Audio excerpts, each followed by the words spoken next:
Hola chicas, your season sis here with the latest episode that I am calling Romance Movies Are Cautionary Tales. Don't forget to like, subscribe, follow, and share. This episode is being recorded on Christmas Eve. Everybody is supposed to have a boo at Christmas. Some people even get engaged. Holidays, especially Christmas and Valentine's Day, are not the time for you to be by your lonesome. So maybe extra efforts are made. Maybe there are events that you need to attend in order to scout out the land in hopes that your potential mate will set eyes on you from across that crowded room. I say romance movies are cautionary tales, especially if you are single and not in a relationship. This is the case whether you're hopeful or cynical. You may think it could happen to you in these last few days leading to 2025.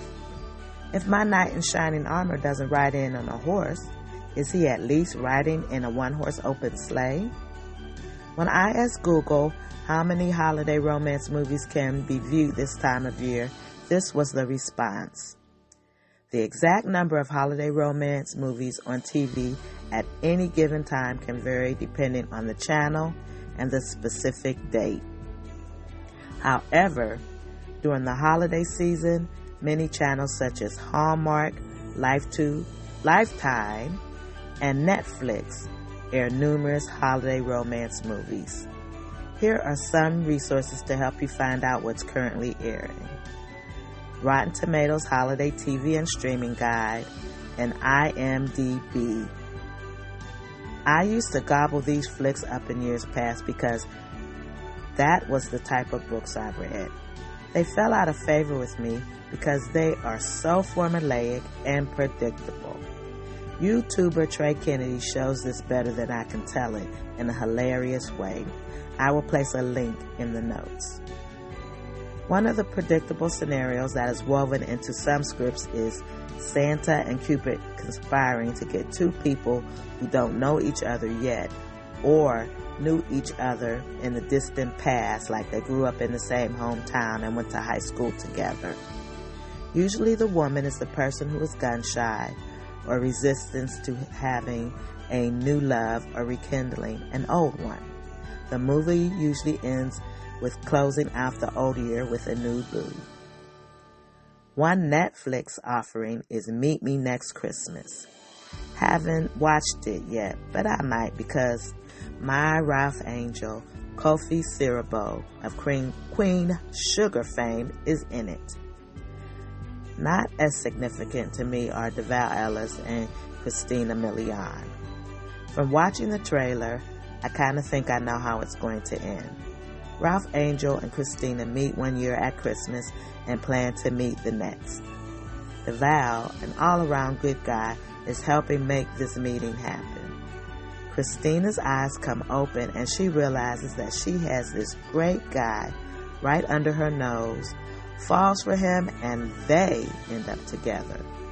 My theory is if she were going to end up with Ralph Angel, the movie would be a half an hour long. They want us to invest, so there must be dramatic twists and turns. Sometimes these cinematic delights left me feeling left out and lacking if I had no prospect of a potential holiday hubby in sight. What's happening for Cindy Lou?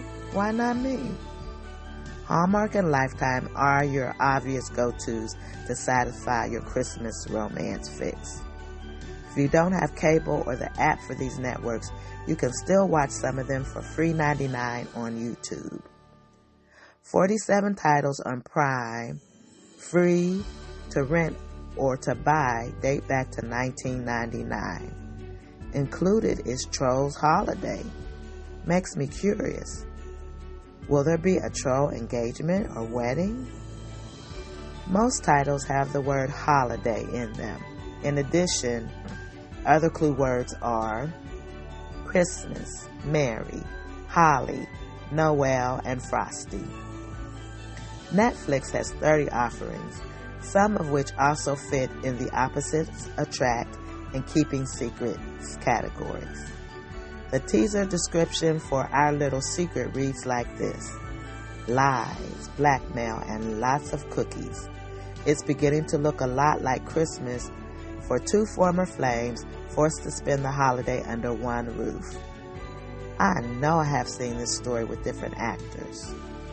Sarah Jessica Parker and Luke Wilson, perhaps. I was today years old when I found out that there is an entire channel devoted to romance movies. It is called Romance Movie Central. Hallmark and Lifetime have some competition. In the rabbit hole that is YouTube, these titles stand out. A Husband for Christmas, a 2016 film starring Vivica A. Fox. Corny ending with a rush to the airport. Sometimes it fell to the woman to stop her man from embarking on his chosen form of transportation before he left her life forever. And for those who have already been down the aisle, also on YouTube is A New Husband for Christmas from Indie Writes Movies for free. The title of this movie, based on a church play, is deceiving because the focus is on divorce prevention.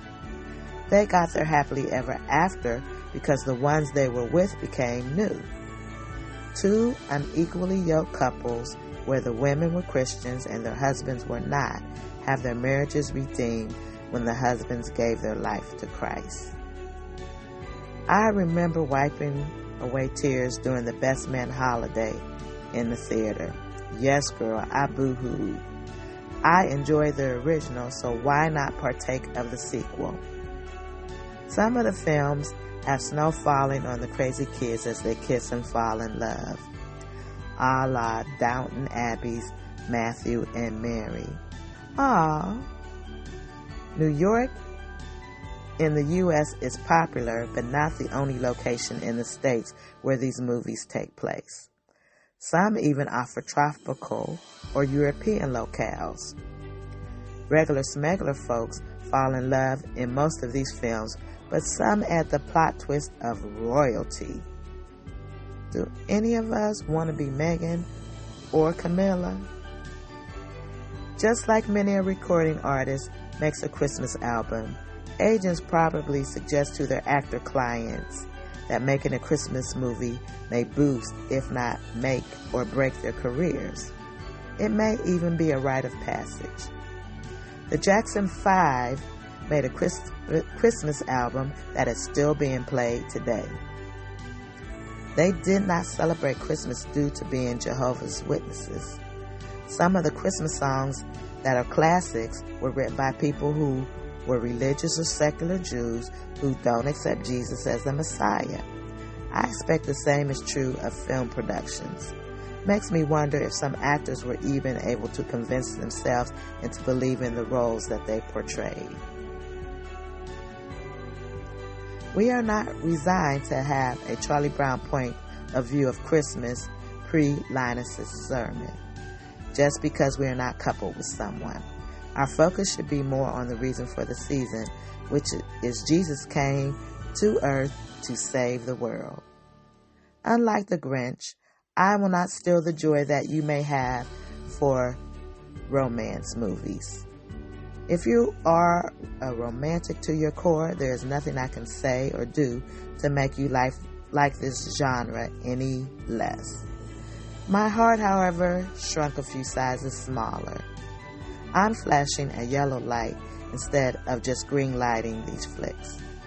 I'm just saying, if your marital status is a vulnerable topic for you, perhaps you should skip them because romance movies may hurt more than help. How do you feel about holiday romance movies? Yay, meh, or nay? Do you have a favorite movie? Share in the comments.